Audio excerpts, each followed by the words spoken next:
trying to find my way back to you. I'm trying to find my way back to you. I'm trying to find my way back to you.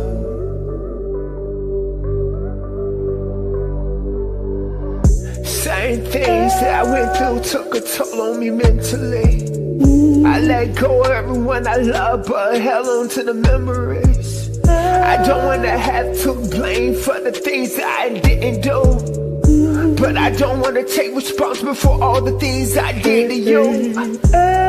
I'm in my thoughts in too deep, I can't turn back now. Stubborn and selfish, I can't even back down. Hiding my smile, pouring my emotion in this red cup.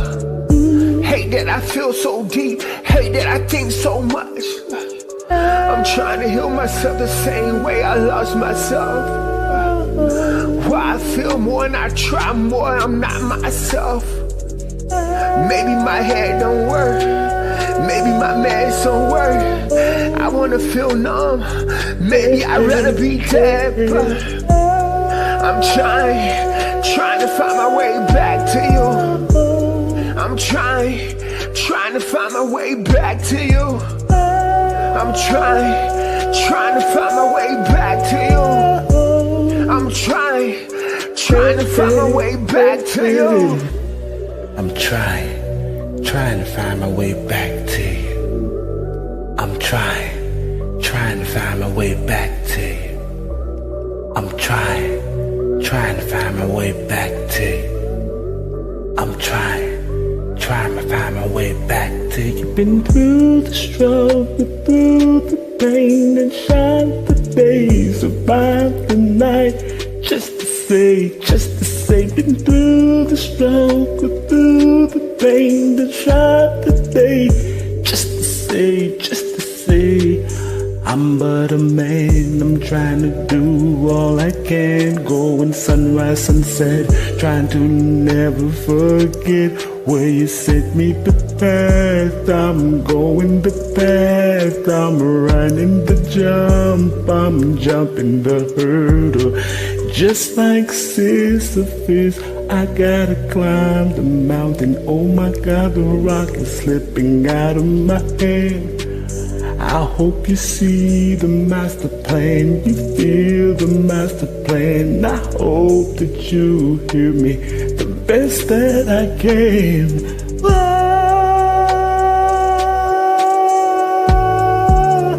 Oh, hey, hey, hey, hey.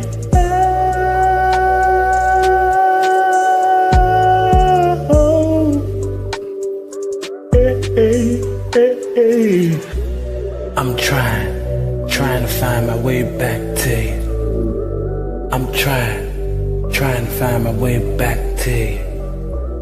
I'm trying to find my way back to you.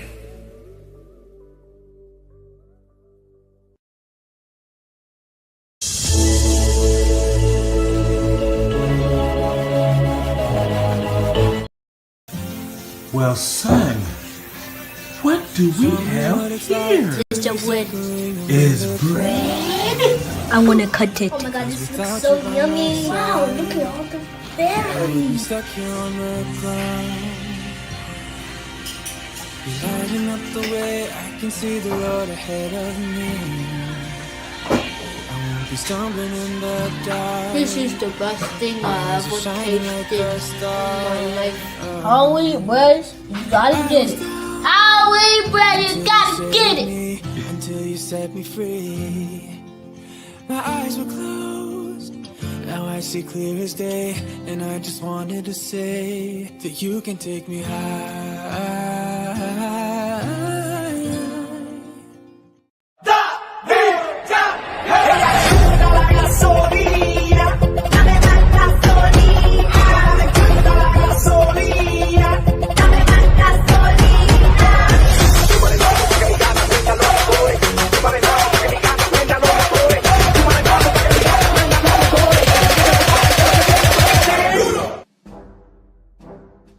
Forget the NFL. This is the NCFL, the National Congressional Football League. 2 teams, 45 players, 1 pigskin, absolutely no regard for human safety. We've got more attack dogs on this field than a White House press conference. Buckle up, America. This is going to be a bumpy ride. On our right, the Liberty Lions, roaring with conservative fury. Leading the charge coach Ted the Patriot Cruz, a man who looks like he hasn't slept since the Tea Party movement. On the left, the bipartisan Blitz, a ragtag bunch of moderates and progressives. Their coach, the ever-composed Nancy No-Nonsense Pelosi. She brings a gavel to every game, just in case. Keep your eyes peeled for Senator Marsha Blackburn, wide receiver for the Lions. She's known for her mean stiff arm and even meaner tweets. Across the field, Alexandria Ocasio-Cortez, star quarterback for the Blitz. Don't let the smile fool you. She can dismantle a defense faster than you can say Green New Deal. The whistle blows. The Lions receive, but it's a trick play. The crowd roars with excitement as the ball soars through the air. The Lions special teams unit is ready, but wait, what's this? A trick play is unfolding right before our eyes. The ball is lateraled back and the Lions are attempting a bold, unexpected maneuver. The tension is palpable as the players execute their well-rehearsed deception. Senator Rand Paul, known for his libertarian ideals and aversion to government intervention, refuses to catch the ball. In a symbolic gesture, he stands firm, arms crossed, embodying his political stance on minimal government interference. The crowd is divided. Some cheer for his steadfast principles, while others boo, frustrated by his refusal to engage in the play. It's a moment that perfectly encapsulates the ongoing debate about the role of government in our lives. Turnover. The Blitz takes over. The ball slips from the Lions' grasp, and the Blitz are quick to capitalize on the mistake. The Blitz's defense, known for their aggressive tactics, pounces on the opportunity. The stadium erupts as the Blitz's offense takes the field, ready to turn the game around. The momentum has shifted and the energy is electric. AOC surveys the field, her helmet strategically angled to hide her play calls from the spying eyes of the NSA, allegedly. With a keen eye, she assesses the defense, looking for weaknesses to exploit. Her teammates gather around, listening intently as she outlines the next play. The pressure is on, but AOC remains calm and collected, a true leader on the field. The play clock is ticking, and every second counts. Touchdown. The Blitz scores on a play they call universal healthcare. The crowd goes wild as the Blitz execute their strategy flawlessly. The ball is snapped, the quarterback fakes a handoff, and then launches a perfect pass into the end zone. The receiver catches it in stride, and the Blitz score a crucial touchdown. The celebration is euphoric, with players and fans alike reveling in the success of their bold play. It's a controversial move, but effective nonetheless. The play, dubbed universal healthcare, has sparked heated debates both on and off the field. Critics argue that it's too risky, while supporters believe it's a game-changer. The coach explains the strategy behind the play, emphasizing the importance of teamwork and trust. As the game continues, the impact of this daring move will be felt, influencing the outcome in ways that are yet to be seen. The Blitz's innovative approach has set the stage for an unforgettable showdown, where policy and sportsmanship collide in a thrilling display of skill and strategy. Second quarter, tensions are high and so are the tackles. Mitch McConnell, the Senate Minority Leader, goes down hard. He's clutching his knee, the crowd gasps. Not Mitch, not like this. Section 6, halftime analysis, more bloodthirsty than a budget meeting. The score is tied. The tension in the stadium is palpable as both teams retreat to their locker rooms. Fans are on the edge of their seats, eagerly anticipating what the second half will bring. The halftime show is a brief respite, but the real drama is yet to unfold on the field. The medical staff is overworked. With players pushing their limits, injuries are inevitable. The team, doctors and medical staff are working tirelessly, patching up bruises, sprains and more serious injuries. Every player knows that a single misstep could mean the end of their season or worse, their career. The pressure is immense and the stakes couldn't be higher. People predict I determine. I determine how I wish to live my life, how I can make it succeed, and keep it joyful. No one but me can do this. No one but me.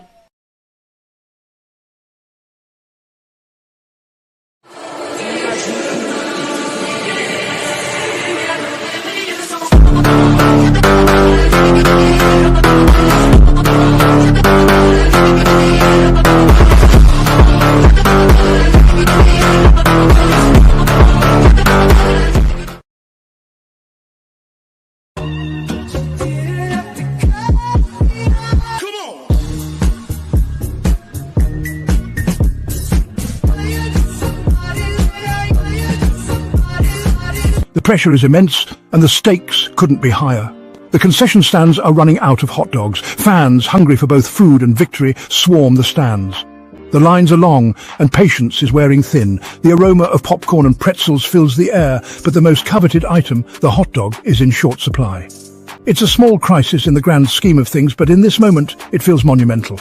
This game has it all: violence, intrigue, and enough political subtext to make a Shakespearean scholar weep. Every tackle is a battle, every play a strategic maneuver. The players are not just athletes, they are warriors fighting for glory and honor. The arguments on the field are as intense as the physical clashes, with tempers flaring and emotions running high. It's a spectacle that transcends sport, becoming a drama of epic proportions. What will the second half bring? Stay tuned, folks. The coaches are giving their final pep talks, rallying their troops for the battle ahead. The fans, a sea of faces filled with hope and anxiety, watch with bated breath. The players, steeled for the challenge, march back onto the field. The air is thick with anticipation. Will there be a hero who rises to the occasion, or a tragic fall from grace? Only time will tell. The fate of democracy and the health of several elected officials hangs in the balance. This game is more than just a contest of skill and strength, it's a microcosm of society itself. The decisions made here, the actions taken, will ripple outwards, affecting not just the players and fans, but the very fabric of our community. As the referees discuss the rules and the players huddle together, one thing is clear: this is more than a game. It's a battle for the soul of the sport, and perhaps something even greater. # Section 7, second half, because 2 hours of violence is never enough. The players are back. The crowd is roaring. The smell of Bengay and desperation hangs heavy in the air. The Lions are playing dirty, resorting to tactics that would make even the most jaded lobbyist blush. But the Blitz is holding strong, fueled by a potent mixture of idealism and Gatorade. # Section 8. The clock is ticking. Will democracy survive? 1 minute left. The score is tied. The tension is thicker than a stack of unread bills on a senator's desk. AOC takes the snap. She scans the field. She sees an opening. She throws a Hail Mary. The crowd goes wild. The ball hangs in the air, a leather-bound symbol of hope and political gridlock. # Section 9. See you next week, same time, same political bloodbath. Will it be caught? Will the Lions intercept? The tension is palpable as the ball soars through the air, every eye in the stadium glued to its trajectory. The crowd holds its breath, the players on the field frozen in anticipation. This moment could change everything. The Lions have been training for this, their strategy meticulously planned, their determination unwavering. But will it be enough? The opposing team is equally fierce, their defense a wall of steel. The ball inches closer and the outcome hangs in the balance. Will anyone be left standing after this brutal display of partisan passion? The field is a battlefield, each player a warrior fighting for victory. The tackles are hard, the hits relentless. Exhaustion is etched on every face, but no one is willing to give up. This is more than just a game. It's a test of endurance, of willpower, of sheer grit. The fans are on the edge of their seats, their cheers a deafening roar. They know that in this game anything can happen. One moment of brilliance, one mistake, and the tide can turn. The players know it too, and they push themselves to the limit, leaving everything on the field. Find out next week, same time, same channel, for another thrilling installment of the NCFL. The excitement is far from over. The fans are already buzzing with anticipation, their minds racing with possibilities. Who will rise to the occasion? Who will falter under the pressure? The answers will come next week in another heart-stopping, adrenaline-pumping game. The NCFL is more than just a league. It's a spectacle, a drama, a saga that unfolds week after week. The players are heroes, the game's epic battles. And the fans, they are the lifeblood, their passion fueling the fire. So mark your calendars, set your reminders, because you won't want to miss a single moment.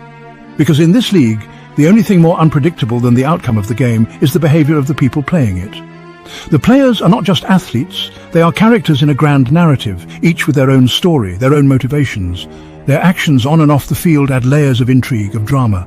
One week a player might be the hero, the next the villain. The dynamics are ever-changing, the stakes always high. And that's what makes the NCFL so captivating. It's not just about the scores, the stats, the wins and losses. It's about the human element, the emotions, the rivalries, the triumphs, and the heartbreaks. So stay tuned, because the next chapter is just around the corner, and it's sure to be a wild ride.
Cold-sweated, hot-headed believer.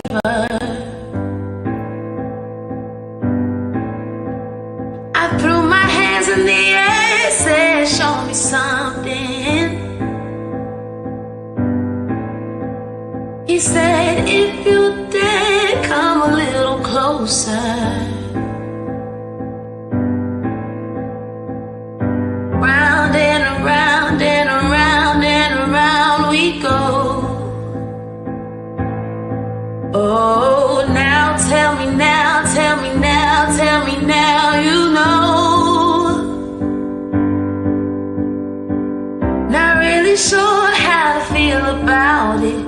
Something in the way you move makes me feel like I can't live without you. It takes me all the way. I want you to stay.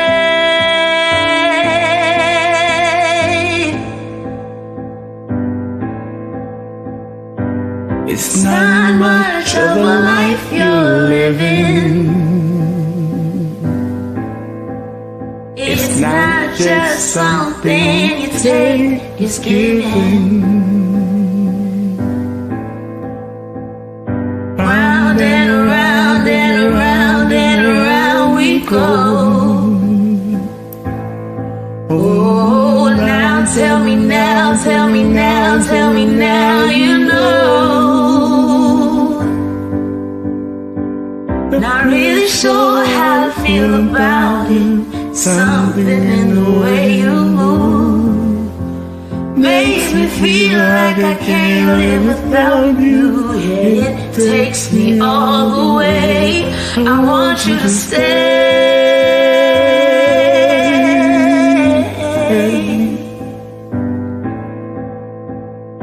Ooh, the reason I hold on. Ooh, 'cause I need this hope gone. Funny, you're the broken one, but I'm the only one who needed saving.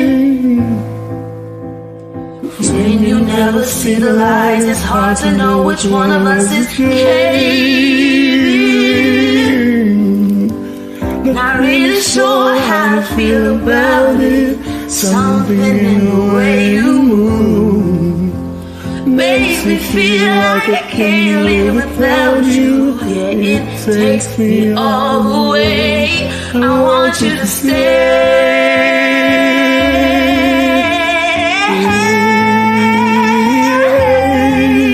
Stay.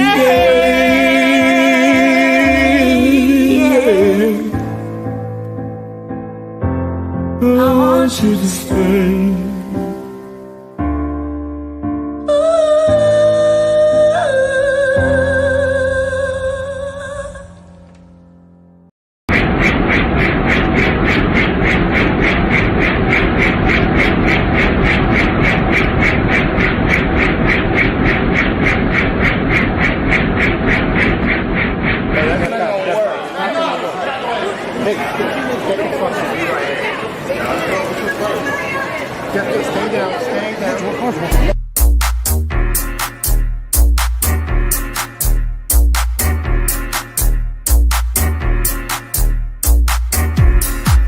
When we're young and starting life, we have a look in our eye, a smile on our face with an energy filled with joy.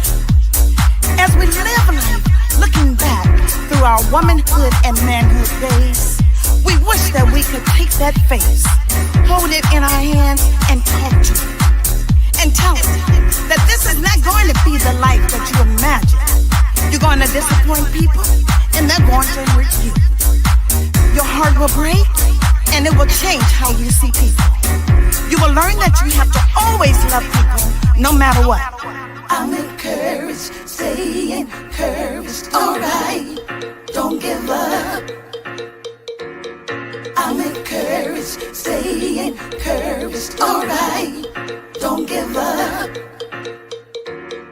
I'm encouraged, stay encouraged, alright, don't give up.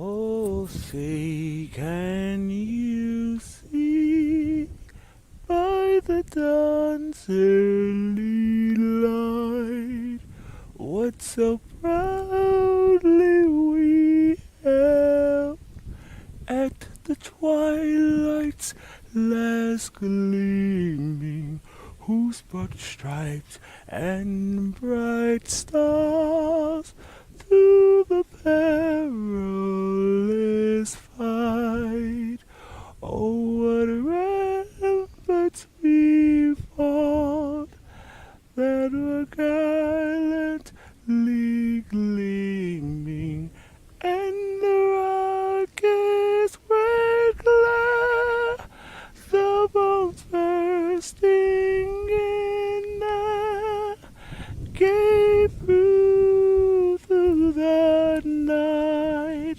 that a flag was still there.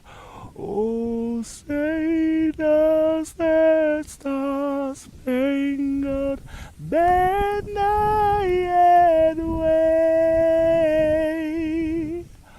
o'er the land of the free and the home of the brave.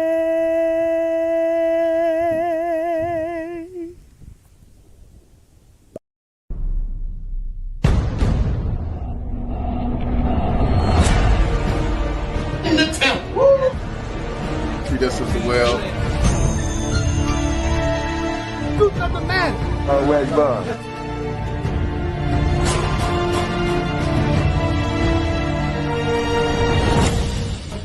For the masters in he that's in you. As a reward.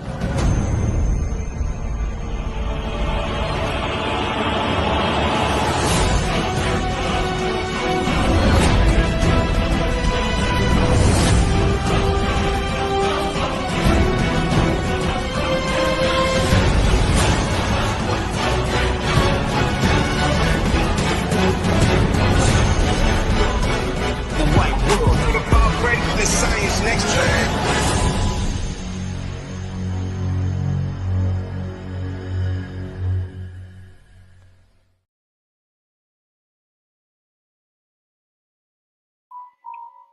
The American Dream. It's a story we've all heard, a tale passed down through generations, a narrative that has become an integral part of our collective consciousness. This narrative is woven into the very fabric of this nation, much like the threads of a quilt, each piece representing a different story, a different hope, a different dream. It's the promise of a better life, a life of prosperity and happiness, attainable through hard work and determination. It's the vision of owning a home, raising a family, and achieving success in one's chosen field. We see it in the gleaming skyscrapers of our cities, symbols of ambition reaching for the heavens. These towering structures stand as monuments to human ingenuity and the relentless pursuit of progress. We hear it in the motivational speeches, urging us to strive for greatness, to pull ourselves up by our bootstraps. These speeches echo in auditoriums and conference rooms, filling us with a sense of possibility and hope. But what about those who don't have boots? What about those who are left behind, struggling to make ends meet despite their best efforts? What about those who start the race already miles behind? Those who face insurmountable obstacles from the very beginning, who are denied the same opportunities as others? The American dream, for all its allure, often feels like a distant mirage, shimmering just out of reach for so many. It's a vision that can inspire, but also one that can deceive. leading people to chase an illusion. It's a promise whispered, not kept, a dream that can quickly morph into a nightmare for those on the fringes of society. For every success story, there are countless others who struggle in silence, their dreams unfulfilled. The truth is, the American dream often masks the harsh realities faced by countless individuals across this nation. It hides the struggles of those who work tirelessly, yet remain trapped in a cycle of poverty and despair. It's an illusion of happiness, carefully constructed and perpetuated by those who benefit from the status quo. This illusion serves to maintain a system that favors the privileged, while marginalizing the vulnerable. But behind the facade of success and opportunity lies a system rigged against the marginalized, the disenfranchised, and the forgotten. It's a system that perpetuates inequality, making it difficult for many to break free from the chains of their circumstances. Yet, amidst the challenges, there are stories of resilience and hope. Communities coming together to support one another, individuals finding strength in adversity, and voices rising to demand change. These stories remind us that the American dream is not just about individual success, but about collective well-being.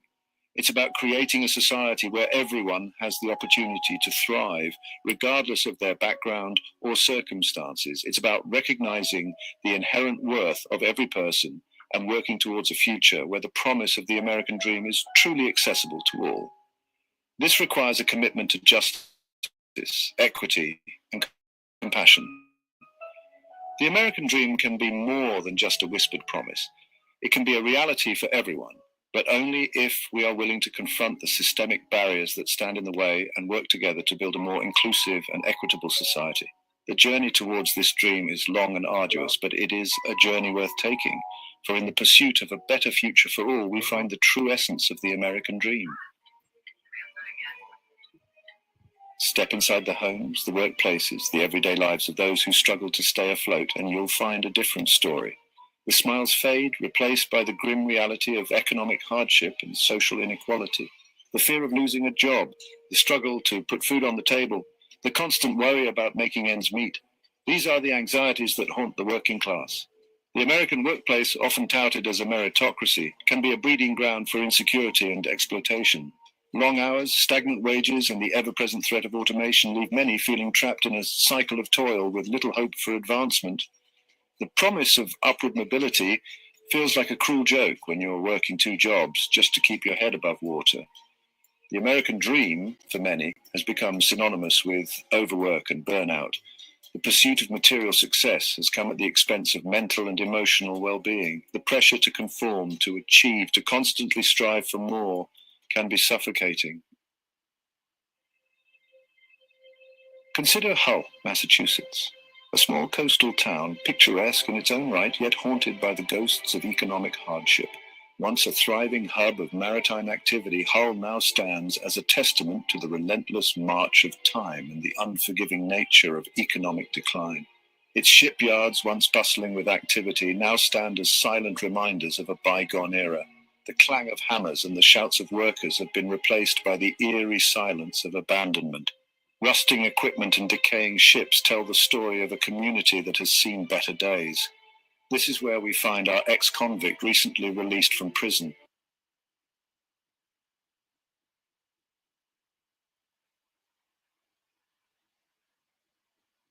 Stepping into a world that feels both familiar and alien. The streets he once knew are now lined with empty storefronts and faded memories. The town's decline mirrors his own fall from grace, and he can't help but feel a sense of kinship with the decaying buildings around him. The weight of his past follows him like a shadow, a constant reminder of his mistakes.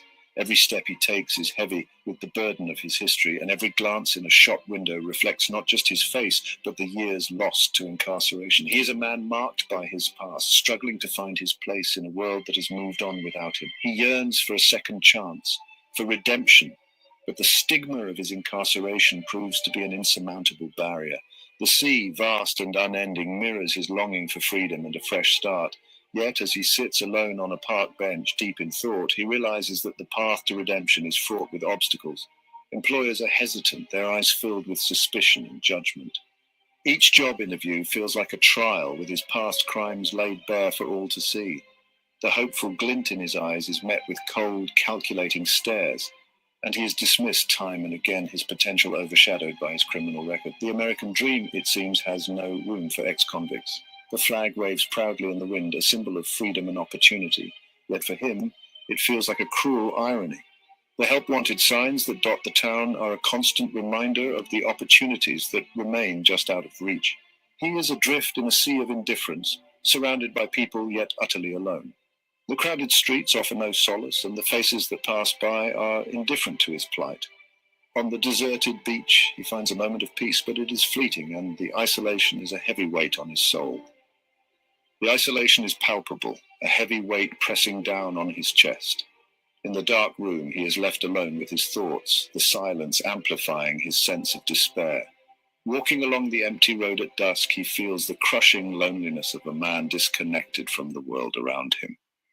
He is a stranger in his own town, a ghost haunting the streets he once called home. Got 3 years ago, The familiar man. My point is landmarks the now damn feel irrelevance foreign. to this. Okay, I gave you this 3 years ago. For you to ask me this 3 years later, McGonagall's, which was the company that I was working for, which is the old paper that you have. So for you to ask me who are the witnesses to this, it's like asking a damn psychotic person. McGonagall's life insurance was the person that was there. They was willing. They said it then. So for you to ask me 3 years later, once again, is letting me know. I know you're not sure because it's been 3 years of being bullshitted. McGonagall's was where I was at. Go back and read every damn thing. McGonagall's is the place that I was at. They were already turned in and stuff. They already made their complaint. I would love for you to do your job and actually sit right here and actually know what's going on in my life. If I've already given you this well-documented paperwork from the company that I was at 3 years ago, for you to call me back 3 years later and ask me for any witnesses lets me know you don't have any paperwork with me saying I got a witness. The only reasons why I called you was because I was at McGonagall's and the shit happened at McGonagall's insurance company. I was doing a job for them. So for you to tell me you don't have any information on me means you was not doing your damn job. And then you want to sit here and talk to me about my response right now. You're mad at me about my response? So what information do you have on me right now? Tell me everything that happened in my life then, since you've been tracking me for 3 years. Can I get a backdrop on what you know about me?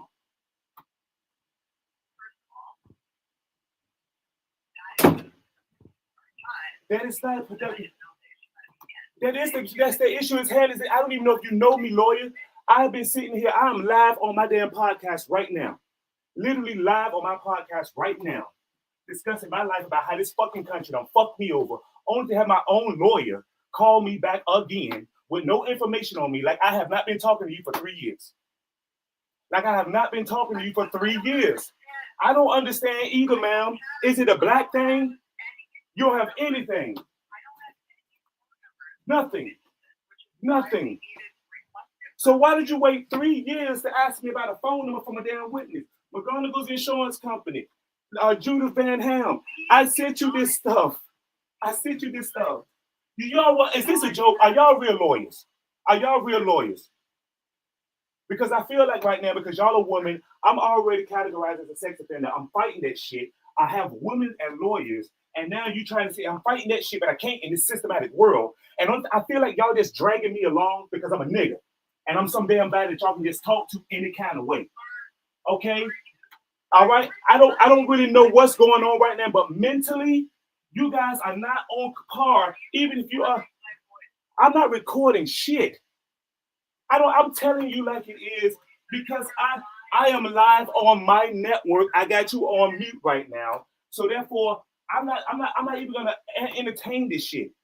Either you have information on me about what the hell is going to send me that file, send me all the stuff that. What is the issue then, man? Because you're confusing me. I'm mentally not able to handle you right now because you don't know shit and you're not telling me nothing.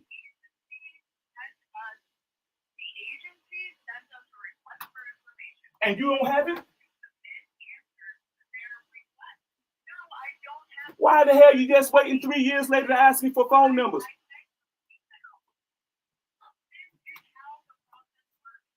Okay. Well, I'm just confused as the fact that I feel like you don't know nothing about me. I feel like you don't know.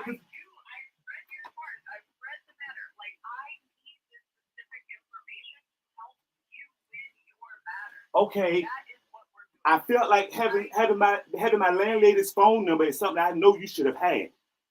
She sent that to you 3 years ago, sweetheart, because she emailed you, and I would get.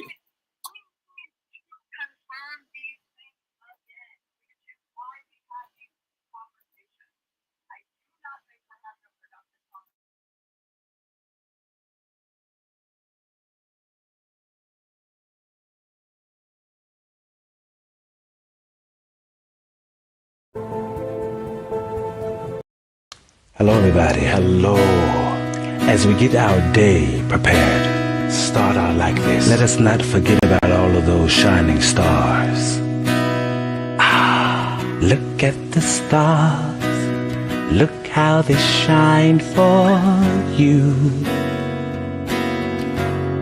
And everything you do, yeah, they were all yellow. I came along, I wrote a song for you, and all the things you do, and it was called Yellow. So then I took my turn. What a thing to have done. And it was all yellow.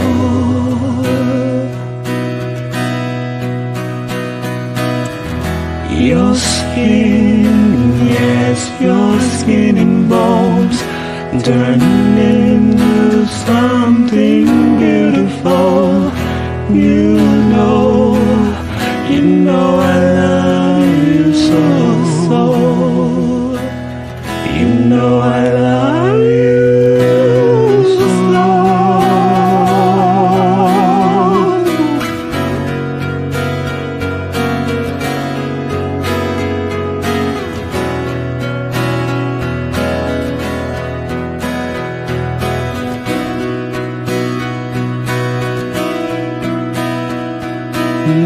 I swim across, I jump across for you. Ooh, what a thing to do,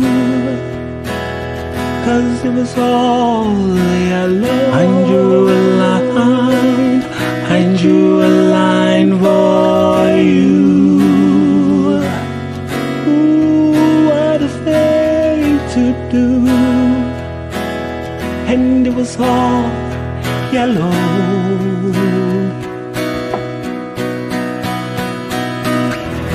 Your skin, yes, your skin and bones turn into something beautiful. And you know, for you I'd bleed myself dry. For you I bleed myself dry.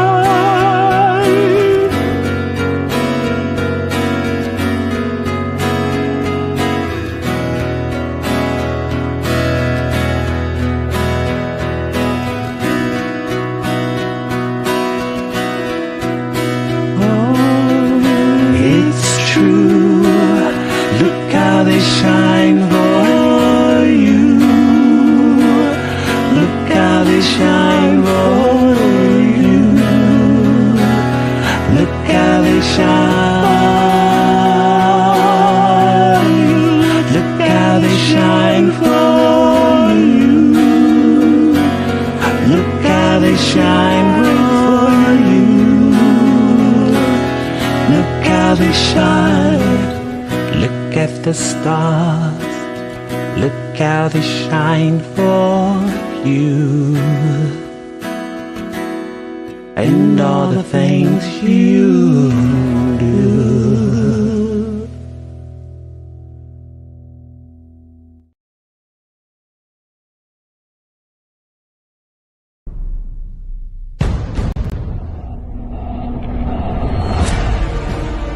In the temple. Treat us as well. Who's not the man? Where's Bud?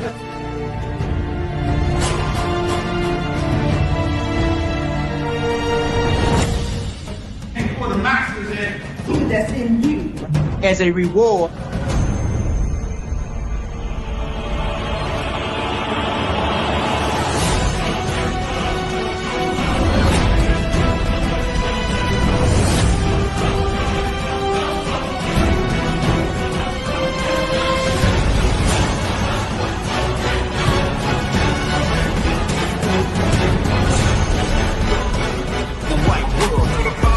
Science next track.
Wishing on a star above, wishing for a sign of love, hoping the day will break, maybe today a stake, show you my handsome mid, hoping I don't get hit, wisdom laid me to rest, damn I hope I don't fall like the rest.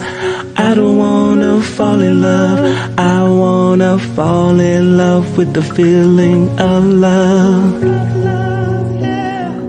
I don't wanna fall in love, I wanna fall in love with the feeling of love. Your status quo was met when you walked through that door. Your love rained on me, left me wet no more. Walking all around had me down. You never saw me wandering, just helped me be found. Open the door, let's walk. Talking the talk, not shout. I know it is hard, so pout. The enemy lurks, no doubt. Wisdom is hard to find. Life pours out pain like wine, so dying. Remember the time you spent not living but dying. The scent is chilling, oh my. Patience is waiting, so go ahead. Lazy is crazy, got me all spaced in my head. Waiting and waiting, got me all night in my bed. Wait, the sun's up already, midday I say. Patience is waiting, so go ahead. Lazy is crazy, got me all spaced in my head. Waiting and waiting, got me all night in my bed. Wait, the sun's up already. Oh, your status quo was met when you walked through that door. Your love rained on me, left me wet no more. Walking all around had me down. You never saw me wandering, just helped me be found. Your status quo was met when you walked through that door. Your love rained on me, left me wet no more. Walking all around had me down. You never saw me wandering, just helped me be found.